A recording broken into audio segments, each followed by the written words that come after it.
अब हम बात करते हैं इलस्ट्रेशन नंबर 7 पे। तो लिखा हुआ फ्रॉम, क्या लिखा हुआ, following trial balance is drawn from the books of Subhash trader की बुक से क्या बनाया गया, एक ट्रायल बैलेंस बनाया गया। ठीक है, सबसे पहले देखो बुक में ध्यान दो, सबसे पहले क्या लिखा हुआ, बिल्डिंग है, yes.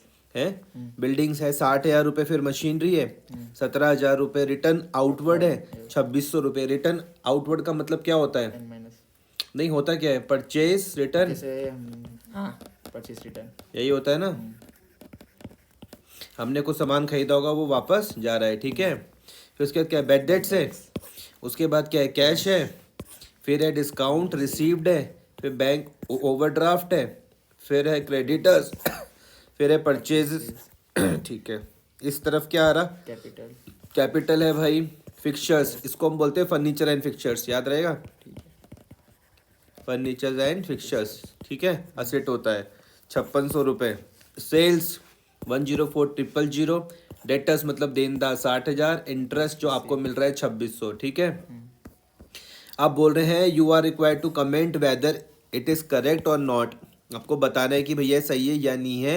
If this trial balance is not correct तो आपको सही वाला बनाना है। ठीक है, चलो भैया स्टार्ट करते हैं। देखो यहाँ पर क्या लिखा हुआ, डेबिट बैलेंसेस लिखा हुआ, देखो इधर सबसे पहले क्या बिल्डिंग है लिखा हुआ, क्या बिल्डिंग में काय का रूल लगता है, डेबिट एसेट्स। असेट्स का।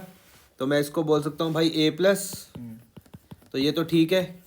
उसके बाद मशीनरी में काय का रूल लगता है, असेट्स का, ए प्लस। ए प्लस, ये भी ठीक है।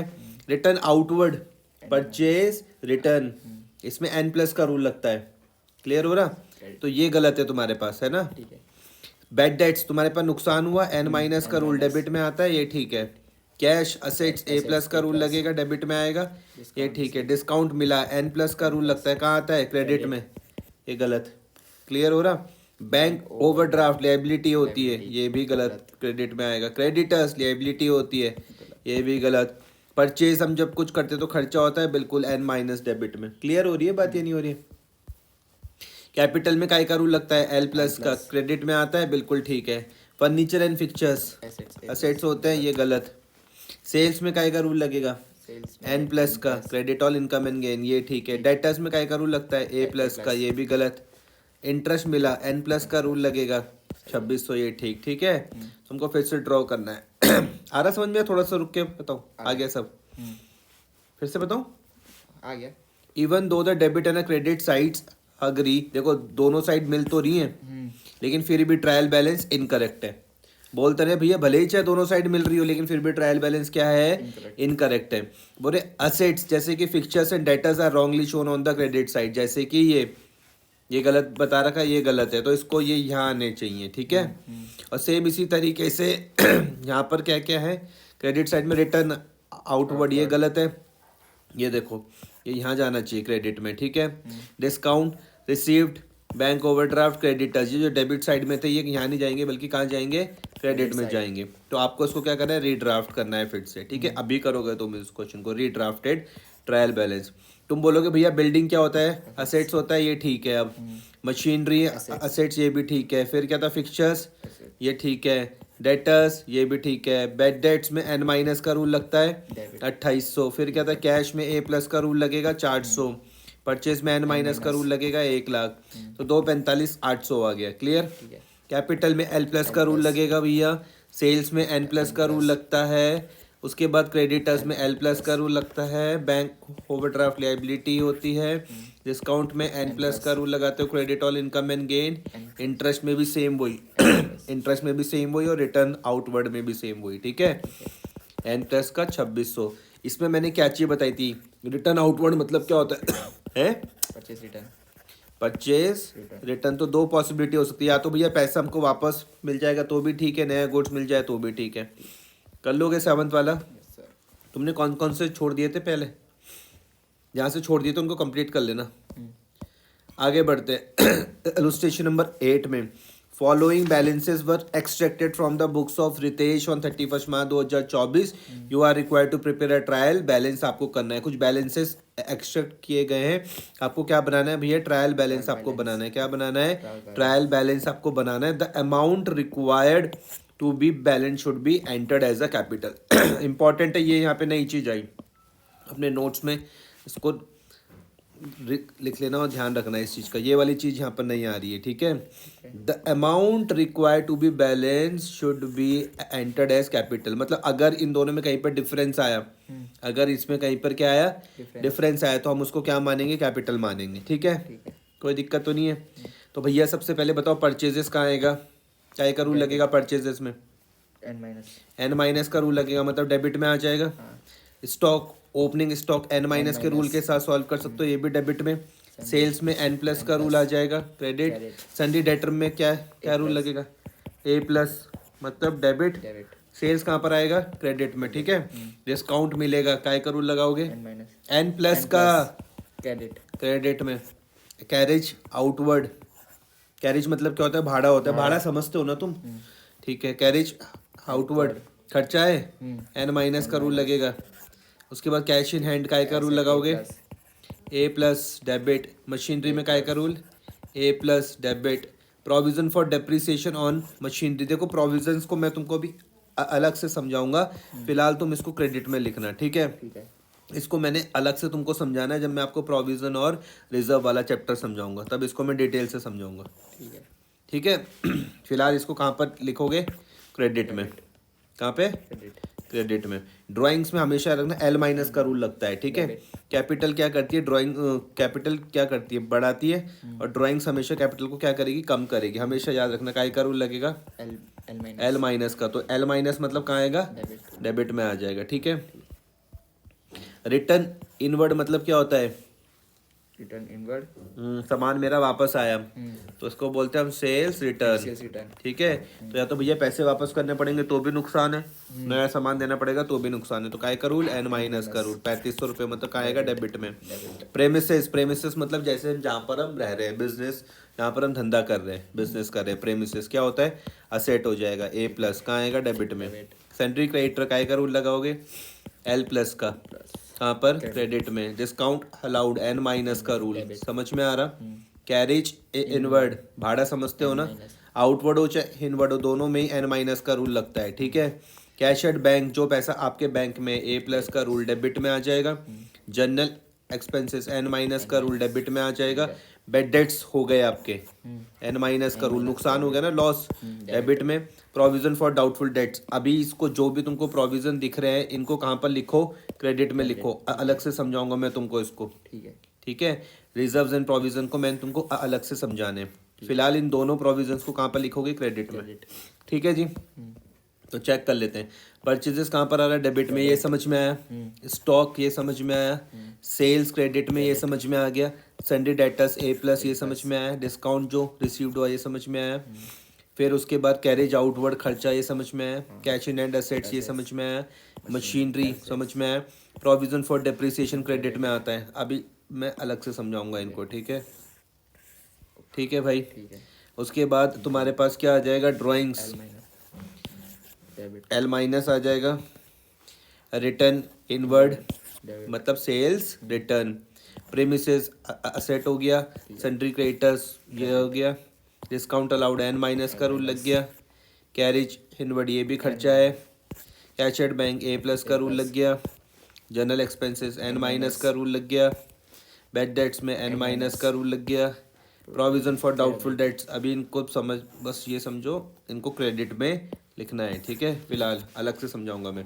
अब जब तुम इनको टोटल करोगे, दोनों साइड का टोटल करोगे तो मैच नहीं करेगा है, जब आप इन दोनों साइड का टोटल करोगे तो मैच नहीं करेगा, ठीक है। जो साइड छोटी होगी, जो साइड छोटी होगी वहाँ पर आप क्या लिख दोगे, कैपिटल लिख दोगे। क्लियर हुआ, ऐसे इस तरीके से समझ में आया। दोनों साइड का टोटल करोगे तो मैच नहीं करेगा, जो साइड कम रहेगी वहाँ पर क्या लिख दोगे, कैपिटल। तुम बोलोगे तुमको क्या कैसे पता चला, मैंने कहा देखो यहाँ पर क्वेश्चन में लिखा होता है ये, the amount required to balance should be entered as capital. Clear, amount तुम्हारी जो बैलेंस में आएगी बचेगी उसको कैपिटल में लिखना। कर लोगे 8th वाला, ठीक है। अब हम 9th में आते हैं, तो लिखा हुआ अब bookkeeper prepare the following trial balance as on 31 March 2024। एक बुक कीपर ने क्या करा है, ट्रायल बैलेंस दिया बना के, ठीक है। Furniture capital, debtor, stock, creditor, trade expenses, sales, wages, stock, machinery purchase, wife's loans to the business, discount allowed, drawings और मोटर वैन, इस तरीके से टोटल भी भैया उसका मैच कर ही रहा।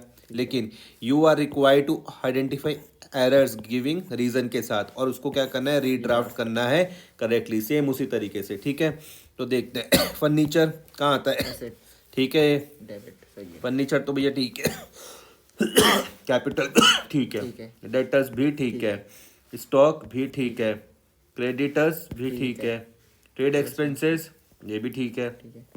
सेल्स भी ठीक है, वेजेस वेजेस भी ठीक है, स्टॉक, स्टॉक जो क्लोजिंग स्टॉक है ये भी ठीक है, मशीनरी ये यहाँ आनी मशीनरी चाहिए, क्रेडिट में है पर, है ना, हाँ। ये यहाँ पर आनी चाहिए मशीनरी 50,000। ठीक है जी, ठीक है। क्योंकि क्या होती है, असेट होती है, यहाँ नहीं आएगी ये। हम्म। Pre purchases Purchases। ये ठीक है, wife loans to the business ये यहाँ पर आएगा, लोन यहाँ पर आता है, लिएबिलिटी होता है। ठीक है, डिस्काउंट अलाउड यहाँ पर आएगा 4,000। माइनस, ठीक है, ड्राइंग्स हमेशा L माइनस का रूल लगता है, ठीक है। तो 45,000 यहाँ पर आ जाएगा। मोटर वैन असेट्स है ये ठीक है, रीड्राफ्ट कर लोगे। ठीक है, अच्छा एक और चीज़ देखो, एक यहाँ पर एक पॉइंट है जो ये वाला समझते हैं। बोला हुआ stock on 31 March 2024 will not be shown in the trial balance. बोल रहे जो हमारे पास जो एक क्लोजिंग स्टॉक है 31 मार्च 2024 का, ये आप ट्रायल बैलेंस में नहीं दिखाओगे। ये देखो, ये दिख रहा है क्लोजिंग स्टॉक, ये हम इसको क्या करेंगे, ट्रायल बैलेंस में नहीं दिखाएंगे, हम इसे आउटसाइड द ट्रायल बैलेंस दिखाएंगे। ठीक है, रीजन वो क्या दे रहे, balance it is a goods purchase but not at sold, क्योंकि ये क्या हमने खरीदे तो है लेकिन हमने इसको बेचा नहीं है। ठीक है, तो इसको हम वहाँ पर नहीं शो करने वाले, since purchases have not been included in the trial balance, क्योंकि भैया यहाँ पर क्या नहीं है, परचेजेस इंक्लूड नहीं है ये। आया समझ में, since purchases have been included, since purchases have been included in the trial balance, closing stock will not be shown in the trial balance। तो क्या चीज़ समझे तुम पहले वाले पॉइंट से, कि जो स्टॉक था 31 मार्च 2024 का will not be shown in the trial balance, हम उसको ट्रायल बैलेंस में शो नहीं करेंगे। क्यों नहीं करेंगे, because it is a good purchase, हमने सामान खरीदा तो है बट ये अभी तक बिका नहीं है, तभी तो क्लोजिंग स्टॉक बना। वो बड़े सेंस, क्योंकि भैया परचेज हमने यहाँ पर इंक्लूड किया है, कहाँ पर भैया, ट्रायल बैलेंस पे, इसलिए हम क्लोजिंग स्टॉक को ट्रायल बैलेंस से बाहर रखेंगे। Closing stock will not be shown in the trial balance. ठीक है, तो ये वाली गलती है हमारी, ठीक कर लेना। ठीक है, बाकी तो हमने कर लिया। मशीनरी क्या होता है, असेट्स होता है, इसलिए वो डेबिट कॉलम पर आएगी, ये हमने कर लिया था, है ना, ये तो हमने कर लिया था। उसके बाद आ जाएगा वाइफ का loan to the business, liability है तो क्रेडिट कॉलम में आएगा, ये भी हमने देख लिया था। डिस्काउंट अलाउड एक्सपेंस होता है, N माइनस का रूल लगता है, तो वो डेबिट में आ जाएगा, ये भी हमने देख लिया था। Drawings made by the proprietor is a decrease of capital, ठीक है, L माइनस का रूल लगता है उसमें, तो कहाँ पर आता है, डेबिट में आता है। It will be shown on the debit column. तो देखो किस तरीके से आ जाएगा, फर्नीचर आ जाएगा, कैपिटल आप समझ रहे हो, अब डेटर्स आप समझ रहे हो, स्टॉक आप समझ रहे हो, क्रेडिटर्स आप समझ रहे हो, ट्रेड एक्सपेंसेस आप समझ रहे हो, सेल्स आप समझ रहे हो, वेजेस आप समझ रहे हो, डेबिट में समझ रहे हो ना भाई, मशीनरी आप समझ रहे हो, परचेजेस आप समझ रहे हो। अब अगर परचेजेस है तो क्लोजिंग स्टॉक को मत दिखाना, क्लोजिंग स्टॉक ट्रायल बैलेंस के बाहर आ जाएगा। ये परचेजेस हो गया 50,000, ये वाइफ का लोन बिजनेस में 4,000, discount allowed 45,000, drawings made by the proprietor 45,000, motor van 60,000। ठीक है, बस लास्ट क्वेश्चन है इस चैप्टर का, इसको हम फटाफट से कर लेते हैं। अकाउंटेंट ऑफ गुरमान ने प्रिपेयर करा फॉलोइंग ट्रायल बैलेंस रॉन्गली, इसने भी गलत किया हुआ भाई। तो फिर बोल रहे हैं कि you are required to draw the correct trial balance stating reason for the changes made. ठीक है, ये तुम खुद करोगे, मैं नहीं बता रहा इसको, देख लो। क्लोजिंग स्टॉक, ओपनिंग स्टॉक तुमको पता है डेबिट में आता है, ये तो ठीक है, डेबिट बैलेंसेस। ठीक है, परचेजेस आता है, ये ठीक है, सैलरीज आता है, ये ठीक है, आउटस्टैंडिंग सैलरीज याद रखना है, देखो आउटस्टैंडिंग सैलरी मतलब वो सैलरी जो भी देनी बाकी, ये क्या होगा, लायबिलिटी, ये यहाँ जाएगा क्रेडिट में, है ना। वेजेस ये ठीक है, वेजेस ड्यू जो देना है ये भी लायबिलिटी है, इसको भी तुम चेंज करोगे। ठीक है, बिल्डिंग तो चलो ठीक है, प्लांट भी चलो ठीक है, इंटरेस्ट जो तुमको मिल रहा है ये कहाँ पर जाएगा, क्रेडिट में जाएगा, ये वो रेवेन्यू N+ का रूल लगेगा ना, आ रहा समझ में। एडवर्टाइजमेंट खर्चा है, ये ठीक है, आउटस्टैंडिंग एक्सपेंस ये भी लायबिलिटी है, वो जो भी देने बाकी है। ठीक है, ये भी ठीक है। एल प्लस क्रेडिट में जाएंगे। डेप्रिसिएशन प्लांट में 8,000, ये ठीक है। प्रीपेड एक्सपेंसेस मतलब हमने एडवांस में जो खर्चे कर दिए असेट होते हैं, ये यहाँ पे ठीक है। इसमें ए प्लस का रूल लगेगा, ध्यान से समझना। ठीक है। प्रीपेड एक्सपेंसेस को नॉमिनल मत समझ लेना, ए प्लस का रूल लगता है इसमें, बाद में और डिटेल में समझाऊंगा। रिटर्न आउटवर्ड मतलब जो हमने वापस करा, क्रेडिट मतलब सेल्स रिटर्न, सेल्स रिटर्न। ये तो डेबिट में ही आता है। चलो ये ठीक है। क्लोजिंग स्टॉक, इसको बाहर कर देना, है ना। ठीक है। तो closing stock will not be shown in the trial balance because it is not adjusted with purchase. ठीक है, ठीक है। इसको बाहर कर देना क्लोजिंग स्टॉक को। ये तुम्हें अभी ना और डिटेल में मैं जब इसके फाइनल अकाउंट बताऊंगा ना, तब इसकी ट्रीटमेंट और अच्छी ढंग से समझ में आएगी क्लोजिंग स्टॉक की। ठीक है। अब हम यहाँ पे सेल्स देखते हैं, क्रेडिट में आता है, ठीक है। इंश्योरेंस प्रीमियम खर्चा हो गया, ये हटाओ इसको यहाँ से, क्यों, एन माइनस का रूल लगेगा इसमें, है ना, डेबिट। डेबिट में आएगा। इक्विपमेंट असेट्स, इसको भी हटाओ यहाँ से, असेट्स ए प्लस का रूल लगेगा, ये यहाँ पर आ जाएगा। रिपेयर टू बिल्डिंग, जब हम असेट्स में खर्चा करते हैं ना, तो भैया वो डेबिट में आएगा, वो यहाँ नहीं आएगा, वो क्रेडिट में। ठीक है। ठीक है। ड्राइंग्स में एल माइनस का रूल लगता है, इसको भी हटाओ। ठीक है। एल माइनस का रूल तो यहाँ पे आ जाएगा, समझ रहे हो तुम या नहीं समझ रहे हो। रिसीट्स एन प्लस, ये तो चलो ठीक है, रिसीट्स तो ठीक है। बैंक ओवरड्राफ्ट लायबिलिटी, ये भी ठीक है। ग्राउंड का हम रेंट पे कर रहे, जो खर्चा है ना भाई, ये खर्चा कहाँ पर आता है, डेबिट में आता है, इसको भी हटाओ यहाँ से। ग्राउंड रेंट भी हटाओ। रिटर्न इनवर्ड मतलब परचेज रिटर्न। रिटर्न, ये तो ठीक है। कैपिटल में एल प्लस का रूल लगता है, ये भी ठीक है। इन्वेस्टमेंट क्या होते हैं, असेट्स होते हैं। ठीक है। ठीक है। ठीक है। इन्वेस्टमेंट क्या होते हैं भैया, असेट्स होते हैं, हटेगा ये भी यहाँ से। ग्राउंड रेंट एन माइनस, ये भी हटेगा। ड्राइंग्स में एल माइनस का rule. Repair to building, assets में होने वाले खर्चे उसी की वैल्यू के साथ ऐड हो जाते हैं। ठीक है। क्या आप समझाया मैंने, ये जो जहाँ पे ठीक है बोल रहे हो, रिपेयर्स टू बिल्डिंग, किसी जहाँ पर संपत्ति में assets जब तुम खर्चा करोगे अलग से रिकॉर्ड नहीं करोगे, उसी के साथ ही आ जाएगा। इक्विपमेंट क्या है, असेट है। इंश्योरेंस प्रीमियम एन माइनस, इन सबको चेंज कर देना और अपना रीड्राफ्ट बना लेना। ठीक है, ठीक है। डिस्कस कर लेता हूँ रीड्राफ्ट और ट्रायल बैलेंस। ओपनिंग स्टॉक भैया 16,000 असेट्स मान के चल रहे हैं। ओपनिंग स्टॉक को क्या मान के चल रहे हैं, असेट्स मान के चल रहे हैं। असेट्स मान के आप इसकी रीजनिंग कर सकते हो, मैं इसे एन माइनस से समझा रहा था, लेकिन ओपनिंग स्टॉक एन माइनस से ही समझो, क्योंकि हम क्लोजिंग स्टॉक को समझते हैं एसेट्स। ठीक है। ठीक है, इसको समझ लो। परचेजेस एक्सपेंसेस, ये तुमको समझ में आ गया। सैलरीज खर्चा, ये तुम समझ में आ गया। आउटस्टैंडिंग सैलरीज लायबिलिटी, ये तुम समझ गए। वेजेस भी तुम समझ गए, वेजेस आउटस्टैंडिंग भी तुम समझ गए, ये लायबिलिटी होता है। बिल्डिंग 1,00,000 असेट्स हो गया। प्लांट तुम्हारे पास असेट हो गया। इंटरेस्ट जब तुमको मिलेगा तो रेवेन्यू हो जाएगा। एडवर्टाइजमेंट तुम्हारे पास एक्सपेंस हो गया। आउटस्टैंडिंग एक्सपेंस तुम्हारे पास लायबिलिटी हो गया। डेप्रिसिएशन तुम्हारे पास एक्सपेंस हो गया। प्रीपेड एक्सपेंसेस याद रखना क्या होता है, असेट्स होता है भाई, देख लो ध्यान से यहाँ पे। ठीक है। एडवांस में जब तुम कुछ चीज खर्च करोगे तो तुम्हारे लिए हमेशा असेट्स बनेगा। Return outward always shows credit balance, याद रखना। रिटर्न आउटवर्ड का हमेशा कौन सा बैलेंस होता है, क्रेडिट होता है। सेल्स का रेवेन्यू हो गया। इंश्योरेंस प्रीमियम खर्चा हो गया। इक्विपमेंट असेट्स हो गए। रिपेयर टू बिल्डिंग खर्चा हो गया, एक्सपेंस हो गया। लेकिन इस एक्सपेंसेस को याद रखना, अभी मैं समझाऊंगा। असेट्स में होने वाले खर्चे अलग से रिकॉर्ड नहीं किए जाते, उसी की वैल्यू के साथ ऐड होते हैं। ठीक है, तो आएंगे तो डेबिट में ही।